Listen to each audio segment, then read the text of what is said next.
September of 2000, or actually September of 1996. After you completed the coursework at the academy, did you enter the field training program? Yes, I did. And how long were you in that program? I believe it was approximately, I was assigned to, if my memory served me properly, I believe I was assigned to down. Did you serve as a patrol officer before being promoted to sergeant? I was a patrol officer for the jury some of the precincts to which you were assigned in your assignments before promoting to sergeant. I was assigned to downtown precinct. I was also assigned to the team to actually 5th precinct, and when I got promoted, I was assigned to 4th precinct during my supervisor orientation. I went to robbery for my supervisory orientation, and then. Now, as a patrol officer, have you ever been in a situation where it's been necessary for you to use force, arrested? Yes. You've had to handcuff people who are struggling? Yes. Crisis training coordinator. I am currently assigned to the training unit. Where's that located? It's located on the north side. Your role as the crisis training coordinator. As the crisis training coordinator, I am responsible for about crisis and crisis de-escalation, and at times I've also trained our officers too. And during that, when it's beyond their control, sometimes they don't know what to do, and it is the jury some examples of types of crises. Crisis could be mental health, mental illness related, or it could be situational. It could be that somebody got into a car crash. Can intoxication be a crisis? Yes, intoxication can be a crisis too, yes. Through drugs or alcohol? Yes. Certain types of anxiety, a policy pertaining to persons in crisis? Yes, it does. And at a high level, can you explain what that policy requires? Does the Minneapolis Police Department, I'm assuming as the crisis training coordinator, you're aware of any training or tools that it provides law enforcement on crisis? Yes. Some of the signs of crisis and types of crisis? Yes. And there is a specific crisis, yes. And in your role as coordinator, you bring the instructors in for that. That is correct. Have you been through the course itself? I have been through the course, yes. This time contains some training records, and those training records indicate that crisis intervention training was offered. Now, first I have to ask you, do you recognize the name Derek Chauvin? Yes. How do you recognize it? Would you recognize him if you saw him? Yes. All right. Do you see him in the courtroom today? He has a mask on. I'm assuming that's him. The training records indicate that in 2016, the defendant participated in a lengthier course, mentioned training course. Yes. And is that a course that you've personally participated in as a student? That course was delivered to the department, to the officers. Explain what that course covers. That course covers individual in crisis, symptoms, and de-escalation strategies that maybe U.S. Safety Officers Association brings in professional actors to come in and to conduct down to pre-crisis level or to help them out. And so the officers are given an opportunity to practice recognizing what may talk to you about a related concept. You're familiar with the critical decision-making model? Yes, introduced to us by the police executive research forums. I, along with some of my colleagues, we attended a training session that was conducted by a representative from PERF, or the police, in their decision-making process. And does the critical decision-making model, is there an application to crisis intervention? Yes, it does. At this time, I'd like to publish Exhibit 276, the critical decision-making model. You recognize this document? Could you please explain, based on your familiarity with this graphic, the middle circle? Procedural justice that was introduced to the department. What is procedural justice? Procedural justice basically is the legitimacy in our action. The training center also offers courses in procedural justice as well, is that right? That is correct, yes. This critical decision-making model is adapted in the first step of information gathering, and you see that it goes kind of a wheel that's supposed to represent critical decision making or thinking is ready, but I'd like you to discuss how this works in the context of crisis intervention, starting with the first block. Is information gathering. Circle, what you see there is information gathering. And information gathering is really crucial to the own officer's observation. Observations of what? Observation of the scene. That's right. The officer could look at the person and make some sort of an assessment as to whether or not there's a behavioral crisis. Yes. Or take in when considering whether a person is in crisis. Even listening, listening is key. Other observation, even touch, for example. If you officer hands is on the person, you can sometimes sense tensing up, and you can tell that maybe the person's in crisis or not. So then going to the next step, taking that information and potentially assessing it. What's the threat risk assessment block? Risk is the possibility that something bad or dangerous may happen, and threat, in a sense, is the danger, and whether that danger is going to cause harm or not. Now, with risk, you say it's the potential, right? So it doesn't necessarily mean that the person is being threatened or themselves is threatened. Is that right? That is correct, yes, sir. It's just the mere possibility. And many people could present some sort of a risk. Everybody presents some sort of a risk, right? Yes. And it's up to the officer in the information gathering to determine whether that risk is small, large, or elevates to a threat. Sustained. And how does the, I apologize, Your Honor, how does the officer then assess whether or not a threat, a risk is small, large, or could develop into a threat? That is up to the officers and the totality of circumstances and information they have at that time. The next step then, after the threat or risk assessment, authority to act, could you please describe how that step is taken in the context of crisis intervention? The authority to act is based on our policy and also based on state statutes and case law too for individual in crisis. And those are some of the authority that we have in handling people in crisis. Some of those policies and the authority could include the use of force policy? Yes. The de-escalation policy? Yes. And the crisis intervention policy? Yes, sir. The next step then, goals and actions. Please describe the thinking model in terms of crisis intervention regarding goals and actions. Goals and action is also contingency on based on the information. Really, the ultimate goal and action of somebody in a crisis is to see if that person needs help and what kind of help. Does that person need to go to the hospital, or does the person can be turned over to somebody that has the authority to watch over that person? So it's really to go for somebody in crisis is determined to see if that person needs help. And then the next block in terms of crisis intervention, review and reassess. Could you please describe how that works in this scenario? Review and reassess is as information becomes available. We continuously review and reassess the situation to see if our technique on de-escalation or other technique is working. If it's not working, then we adjust our technique, strategies. Okay. Could you also then go backwards and adjust your goals and actions? Yes, you can.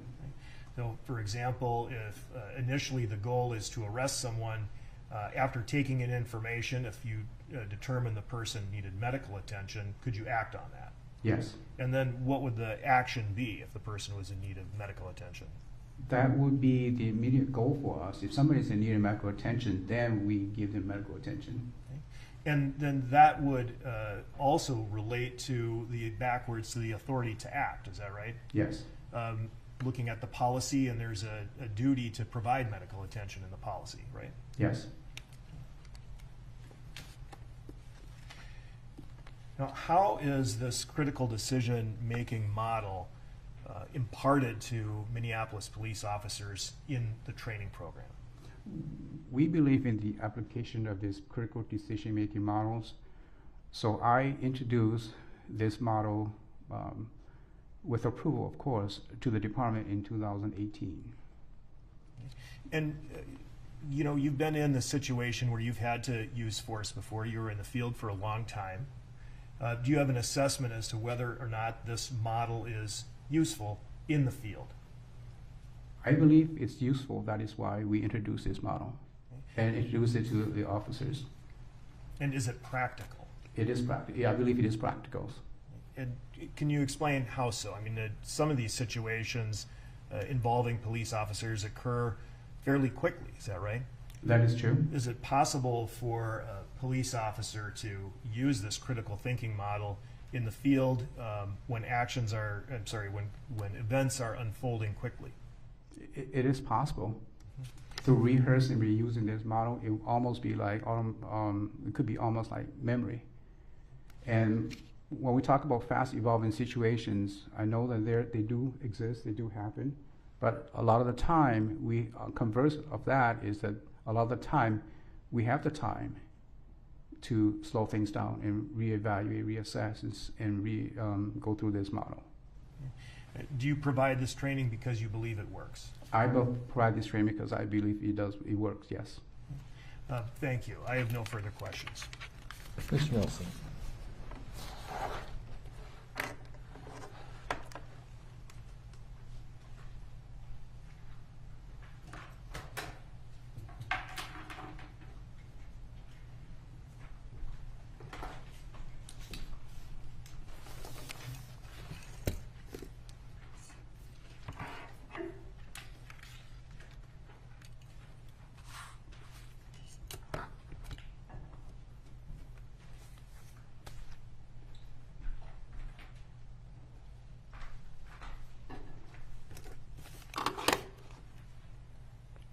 Good morning, sir. Good morning, sir. Thank you for being here with us today. I have a few follow-up questions.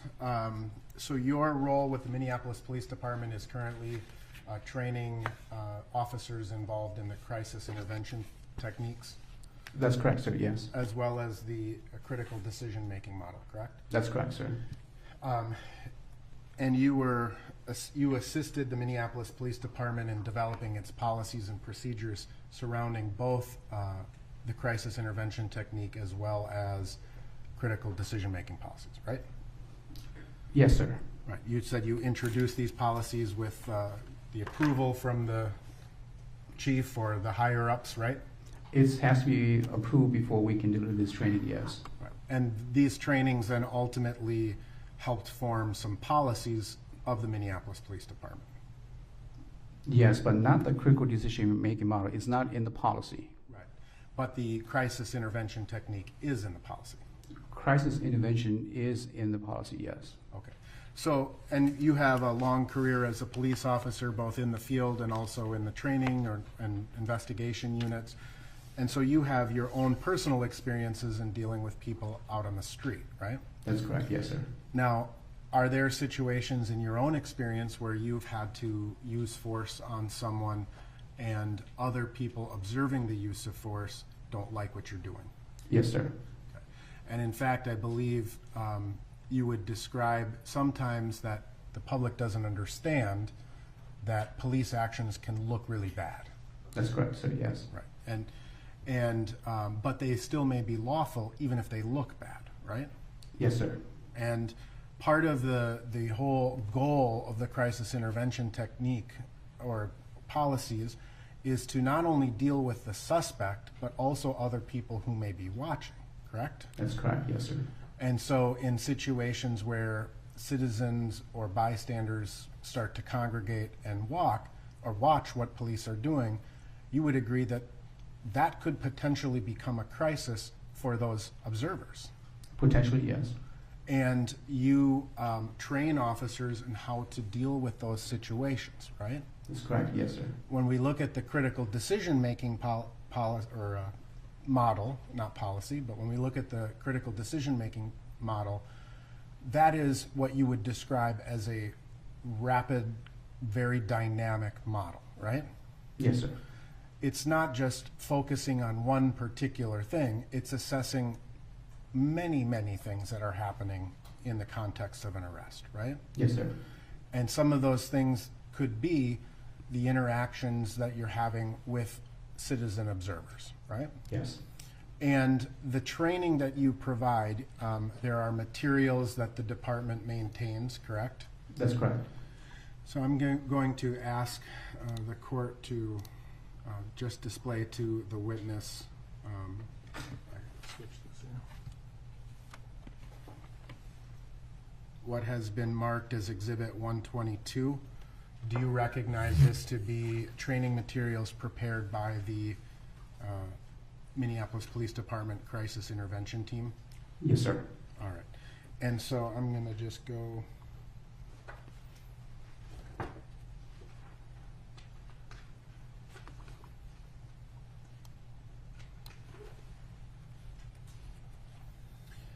So I'm going to have you just look at this.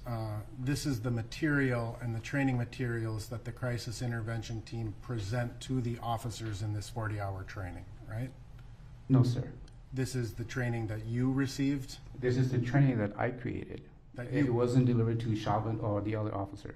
Okay, so this is something that you created to train Minneapolis police officers? Yes. All right. But this is a more recent model than the 2018 model? This is a program that we created really to target the recruit in the cadet academies. Okay. Yeah. So this is separate from what Chauvin and the other officers went through. Okay. But some of the information is generally applicable to all police officers who are trained in crisis intervention as well as de-escalation, right? Yes, sir. And officers are trained to look for potential signs of aggression from suspects or crowd observers, right? Yes, sir. And what are some of the potential signs of aggression that officers are trained to watch for? Based on this document that you send here, it could be standing tall, red in the face, raised voice, rapid breathing, muscle tensing, agitations, pacing, prolonged eye contact, exaggerated gesture. So an officer who is making an arrest of a suspect and there's bystanders watching and growing in their intensity, these are the types of behaviors that officers are specifically trained to watch for from either the suspect or observers, right? Yes.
Rephrase.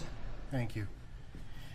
Mr. Yang, as a part of, or excuse me, Sergeant Yang, as a part of your role in the Minneapolis Police Department, do you train both cadets recruits as well as veteran officers? Yes, I do. Okay. And can you describe the difference between the training that a cadet would receive versus a veteran officer? Something like this will be given to the recruits and officers that have gone through the Minnesota CIT Officers Association's training on crisis de-escalation. We will give them a progression training. We will introduce other topics like autism to them and go through different type of topic that is part of crisis training. So it's a little bit different. It's different from what the recruits and the regular officer will get. Now, the information that is presented to recruits versus veteran officers, is it generally the same type, broad categories of information? It's possible the same, yeah, similar. We want to be consistent, so it's similar, yes. Right. And so the information that a veteran officer would receive in a 40-hour training would be inclusive of what to look for in terms of crisis, would it not? Yes. Right. You would train officers on the policy about crisis intervention, correct? Yes. You would train them about what to look for when a person is in crisis, right? Yes. Are you talking about recruit training or the veteran officer? Veteran officer. The veteran officers, are you referring to the 40-hour training? Or Yes. 40 hours training, I have nothing to do with the 40-hour training for the veteran officer. That's Minnesota CIT Officers Associations. Okay. So you don't know any information that the veteran training officer, the veteran officers would receive? I do know some of it, but not the entire curriculum. Okay. You've trained veteran officers yourself? I do, but not in the 40-hour week. Understood. But in the refresher type In the courses? refresher type course, yes. Right. And in the refresher type courses, do you discuss with officers the policy of crisis intervention? Yes. Do you discuss with officers the signs to look for, both in terms of suspects as well as individuals observing? Especially the suspects. Especially the suspects. Yes. But ultimately, you would agree that that training also includes the critical decision-making model, right? Yes. And the critical decision-making model is not limited to or focused on simply the suspect, correct? He's back onto a topic where he can lead now. Correct? I'm sorry? I was just answering the objection. It's overruled, so you can answer. Okay. Will you repeat that, sir? Sure. I have to remember my question. The critical decision-making policy that you train veteran officers on would be inclusive of people other than just the suspect. Is that correct? There is no policy on the critical decision-making model, only on the crisis policy. Okay. The critical decision-making model, I keep calling it a policy, that's just my fault, but the critical decision-making model is not limited to interpreting or responding to the suspect exclusively, is it? That's correct. An officer is trained in the critical decision-making model to go out and review the entirety of the situation, the totality of the circumstances, correct? That's correct, sir. And the totality of the circumstances is more than just how you interact with the subject with whom you are arresting, right? That's correct. That would include citizen bystanders, right? That's correct. What to do when a citizen bystander starts filming you. That's correct, yes, sir. How to try to interpret whether citizens pose a threat or a risk, right? Right. How to you would consider your own interactions also with the suspect themselves, correct? That's correct. And you describe this critical decision-making model as being a very dynamic, ever-changing thing based upon information that comes to the officer in real time, right? That's correct, yes, sir. And so an officer may consider, who has used force, may move backwards in the policy, but may have to jump somewhere else in the policy because new information comes, or the model. Yes, sir. And so it is a constantly evolving process where an officer is entrusted to make decisions based on all of the information that he or she perceives, correct? That's correct, sir. Yes, sir. Right. And that also would include training, right? Their training. Yes, sir. And other things that may not be apparent to a citizen. Yes, sir. Right. Tactical decision making, for example. Yes, sir. Knowing that medical help was on the way, right? Yes, sir. Making decisions about officer safety, right? Yes, sir. So all of these, it's not just one small thing that you're focused only on the subject that you're arresting. You're taking in a lot of information and processing it all kind of simultaneously through this critical decision-making model. Agreed? That's great. Yes, sir. All right. And so in terms of, and I'll take this down for now, but in terms of the information that you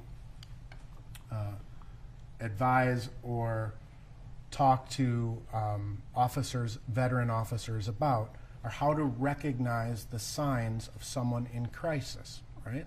Yes, sir. And the Minneapolis Police Department policy on crisis intervention has a pretty specific definition of what constitutes a crisis, right? Yes, sir. It's not limited to someone who may have a mental health problem, right? Yes, sir. It could include people who are using controlled substances. Yes, sir. It could include people who are simply experiencing some event that is overwhelming them, right? Yes, sir. And that may be losing a job or getting a divorce, but it could be what that person is observing at the time. Agreed? Yes, sir. And so the crisis intervention policy actually defines crisis as having a trajectory, correct? Yes, sir. And that trajectory can increase in its severity over time. Yes, sir. And that's why it becomes important for an officer to create time and distance, right? Yes, sir. And creating time and distance for an officer is an important part of the de-escalation process, is it not? Yes, sir. And would you agree that you train police officers that as that intensity of crisis increases, the risk or threat to the officer grows greater? I don't believe I train a specific like that because as the intensity, my training is that as the intensity increases and you have the distance and you, like you said, the time, you try to bring it down, not increase the intensity of it. What I'm talking about is not the officer trying to increase the intensity of it. My question is this: as a person is in crisis and the intensity of their own personal crisis grows, you train officers that as they kind of get more intense, the risk to the officer or others is greater. Yes, sir. And in fact, officers are trained to respond to that in a variety of ways, right? Yes, sir.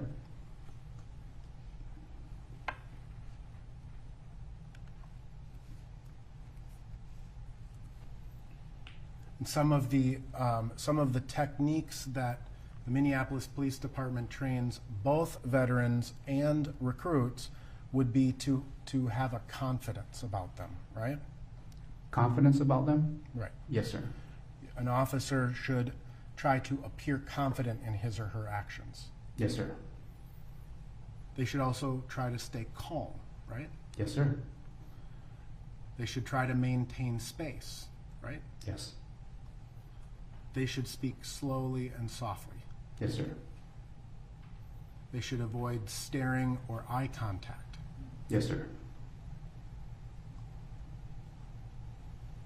And ultimately, when a police officer is dealing with any situation, they could be dealing with any number of people who are in crisis, right?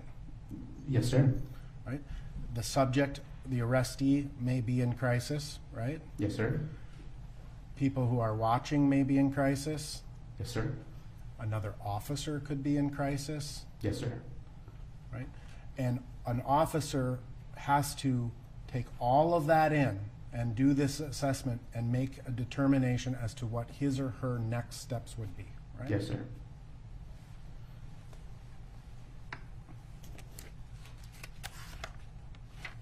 And the observations of the officer in that situation, I think you described on direct examination, you described that an officer will also take into and apply to the critical decision-making model his or her own sensory perception.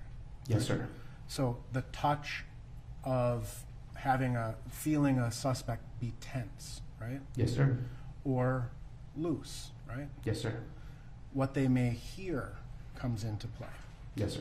So if they hear people threatening them or potentially threatening violence, that goes into that critical decision-making model as well, right? Yes, sir.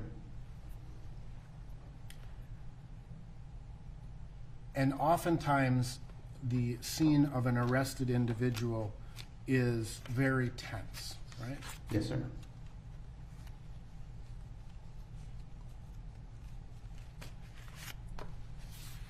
I have no further questions.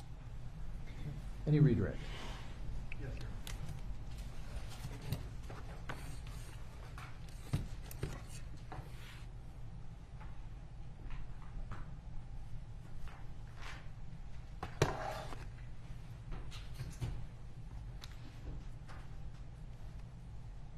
If we could publish Exhibit 276 again, please.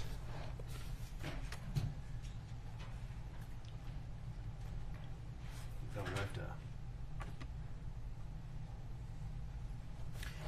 Thank you. So I'm displaying again the critical decision-making model that you've been testifying about.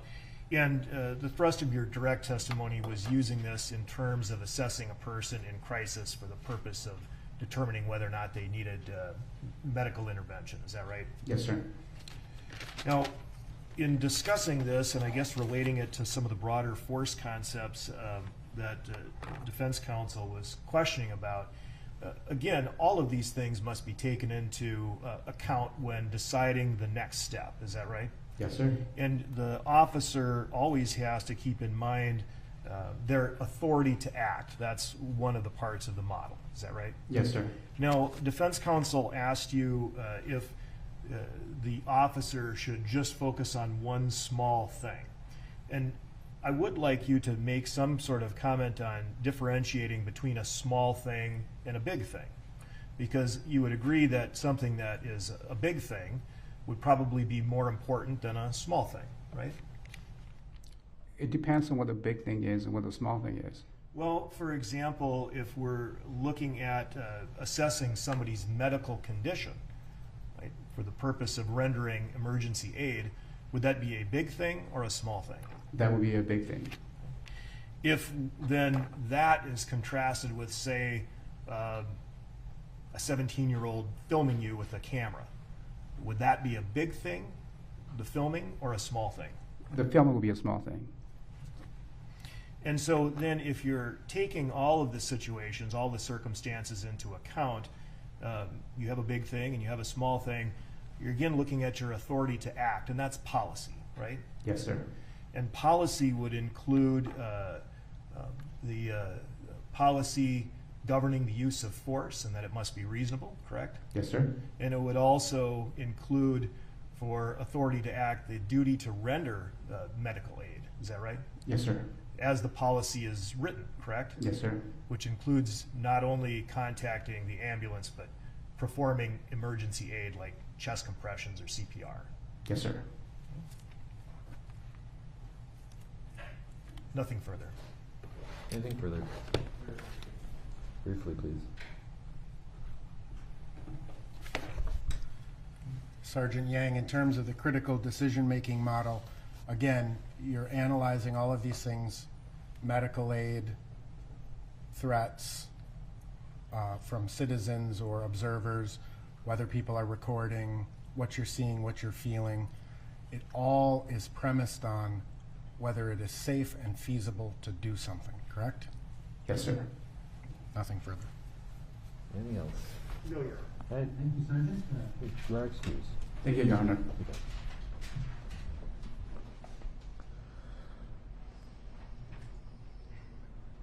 And is that your water, sir? Or is it? Oh, okay, thanks.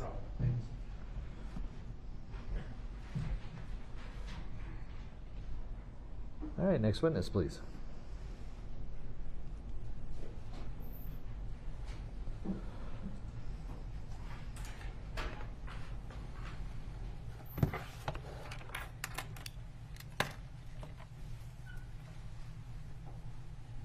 Thank you, Your Honor. Your Honor, the state calls Johnny Murtiel.